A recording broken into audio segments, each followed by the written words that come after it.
Hello and welcome to Proverb Minutes. Let's continue our study on the heart. And here we're talking on Psalms 33:13.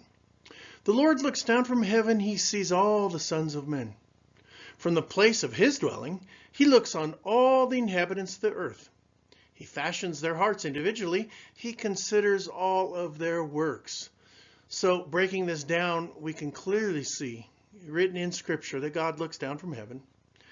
And he sees all of us, the inhabitants of the earth.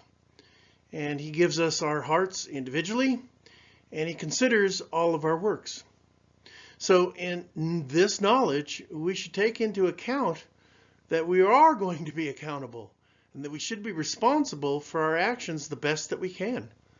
And as we get older, that wisdom hits in to where we have more compassion, hopefully, and more understanding for those that are around us and in our lives. Because he sees us in our hearts, what we do. We need to think of these things deeply. Because it's the heart that matters. And do we want a heart that remains in a prison, the confines of despair and anxiety? Or do we want to be set free to understand those truths that bring happiness and joy to the best all possible conditions? No matter whether we're in prison or on a vacation at a lake in tranquility of a redwood forest. Now, how do we achieve this? We study Scripture. And it clearly tells us here in Psalms, the fool has said in his heart, there is no God. They are corrupt. They have done abominable works. There is none who does good. The Lord looks down from heaven, and he sees all the children of men, to see if there's anyone who understands, who seeks God. And again, we're seekers. And what is it that we seek? Do we seek that higher consciousness, the regard of forever and eternity, where the glory of God's greatness surpasses knowledge and understanding? Or are we mired in the asphalt, the tarmac that beats upon the flesh?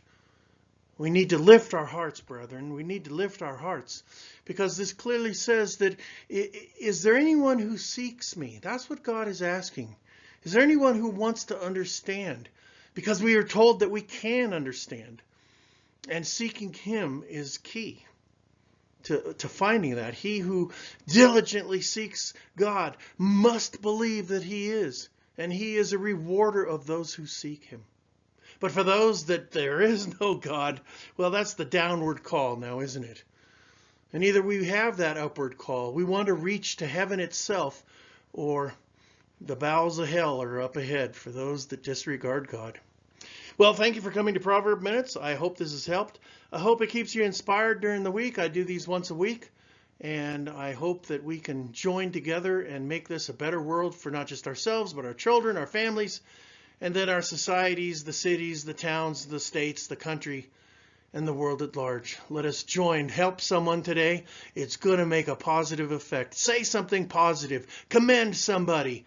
All these people that are condemning one another is the tragedy and the razor that takes away from our children's happiness. Shame on us for having the quagmire of disgust portrayed on all the media, instead of lifting us in the harmony of a better truth, a higher goal, a goal that improves the future of our children and the places that we live. Have a good day. Go help someone again. Bye-bye.